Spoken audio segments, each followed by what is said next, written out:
दिनचर्या जो है, अपन सुबह से रात को सोते समय जो काम करते हैं, मानसिक है, शारीरिक जो भी कुछ है, उसको नियम का पालन करना कि अपनी जो इम्यूनिटी है, जो रोग प्रतिकार शक्ति जो है वो अच्छी रहे।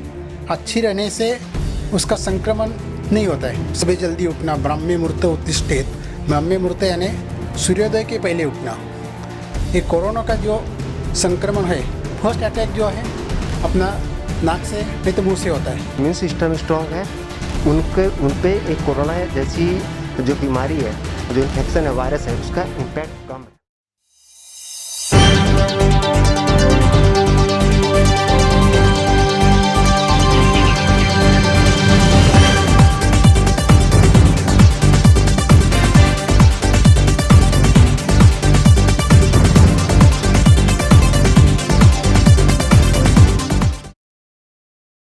जैसा आप सबको पता है, अभी कोविड-19 और कोरोना के केस जैसे जैसे देश में बढ़ते जा रहे हैं, उसमें 1 लाख से ज़्यादा अभी कोरोना पॉजिटिव अभी इंडिया में, भारतवर्ष में अभी आए हैं।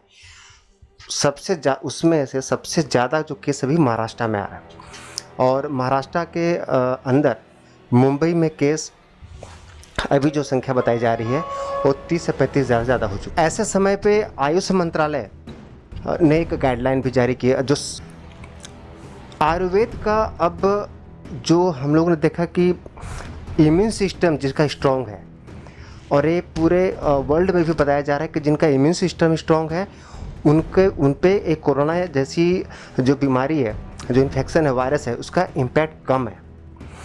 तो आइए अब इसी सिलसिले में बात करते हैं डॉक्टर सुभाष जैन साहब, जो आयुर्वेद में सालों से कार्य कर रहे हैं, और अभी जो आयुष मंत्रालय का जो गाइडलाइंस है उसके बारे में बात करेंगे। इम्यून सिस्टम हम कैसे स्ट्रॉन्ग करें, इसके ऊपर हम बात करेंगे। सर नमस्कार सर। अभी जो सर कोरोना जो के जो पॉजिटिव केस मुंबई में बढ़ रहे हैं, तो सर पहला क्वेश्चन है कि सर ये केस बढ़ क्यों रहे हैं? दूसरा कि सर ये जो केसेस बढ़ रहे हैं, तो इसमें जो इम्यून सिस्टम का जो अभी हमारा जिसके बारे में मंत्रालय बोल रही है कि जिसका इम्यून सिस्टम स्ट्रॉन्ग है तो उन पे असर कम होगा। सर एज आयुर्वेद में सर हम लोग ऐसा क्या करें कि हमारा इम्यून सिस्टम स्ट्रॉन्ग हो, और केस बढ़ने का कारण क्या है?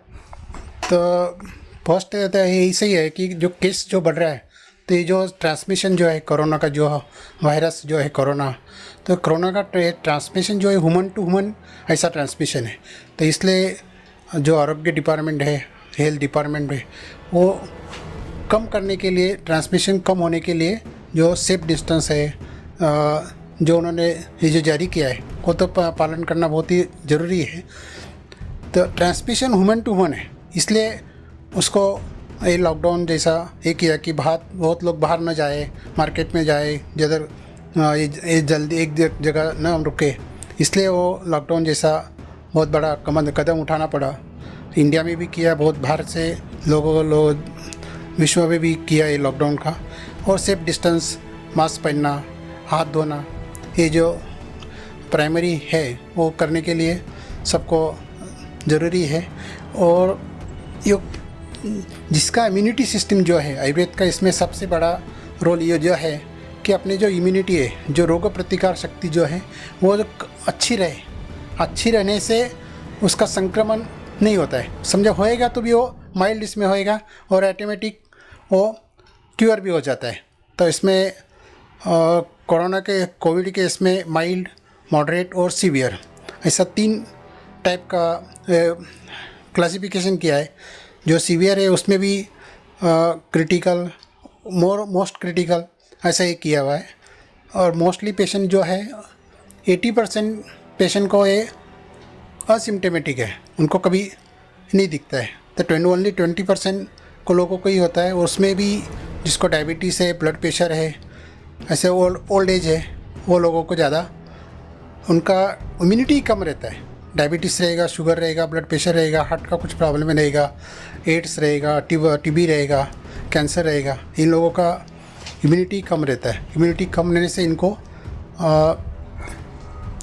होने का चांसेस बहुत जास्ती है। तो इसलिए लोगों ने ज़्यादा में ज़्यादा घर में रहो, जो मेडिसिन चल रहा है उसका ऊपर कंट्रोल करो। ये मोस्टली है, और जिसको नहीं है उसका भी इम्यूनिटी बढ़ने के लिए आयुर्वेद में बहुत तरीका दिया हुआ है। आयुर्वेद ऐसा एक ओनली ऐसा साइंस नहीं है कि कोई बीमारी होने के बाद में उसको ट्रीटमेंट दो, इतना ही नहीं, उसमें बीमारी न हो यानी प्रिवेंटिव जो है उसका आयुर्वेद का मोस्टली है। आयुर्वेदस्य उसका अतुरस्य जो बीमार न हो उसका स्वास्थ्य कैसा रहे, यह आयुर्वेद का मेन एम है। तो इसके लिए दिनचर्या जो है, अपन सुबह से रात को सोते समय जो काम करते हैं, मानसिक है शारीरिक जो भी कुछ है, उसको नियम का पालन करना। सुबह जल्दी उठना, ब्राह्मी मुहूर्त उत्तिष्ठेत, ब्राह्मी मुहूर्त यानी सूर्योदय के पहले उठना। सूर्योदय के पहले उठने से अपना मल मूत्र विसर्जन ऑटोमेटिक होता है।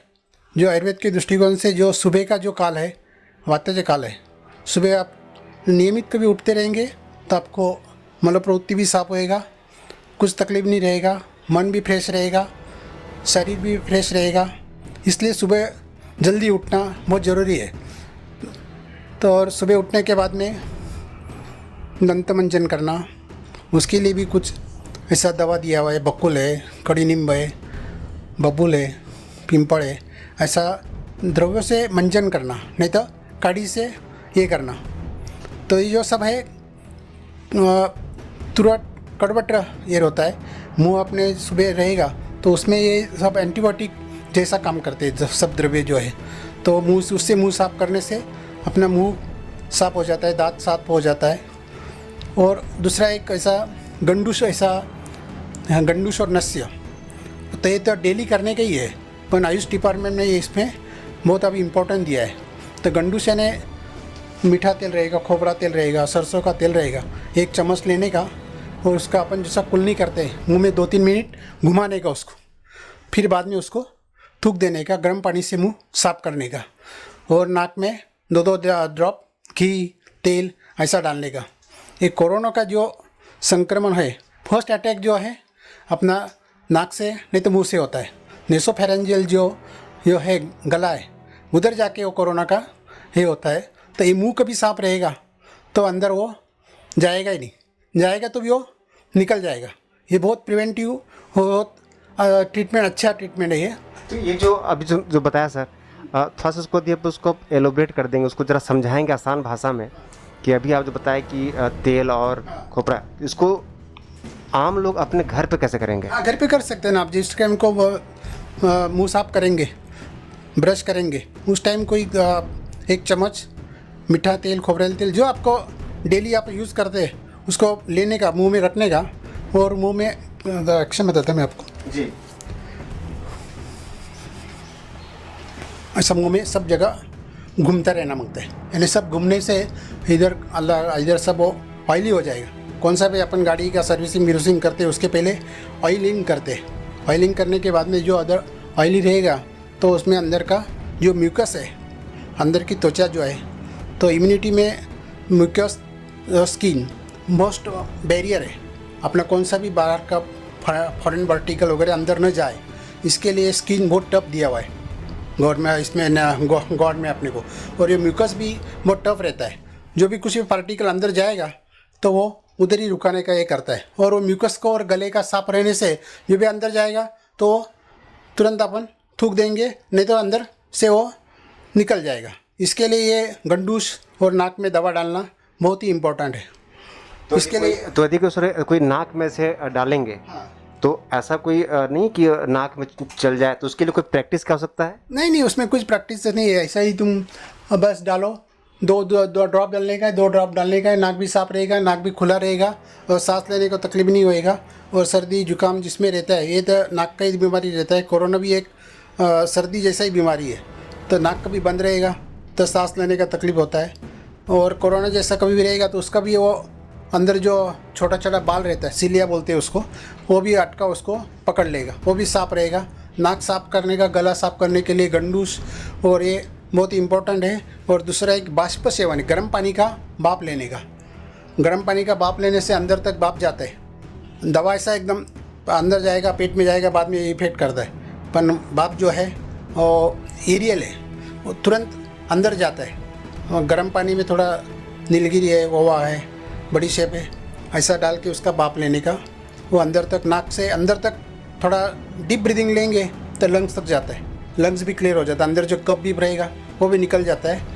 और धूम सेवन दूसरा है, उसमें हल्दी, अड़ूसा, कड़ी नींबू, ओवा, बड़ीशेप, वो कोयले के ऊपर, जलते कोयले के ऊपर डालने का, उसका धुआं लेने का।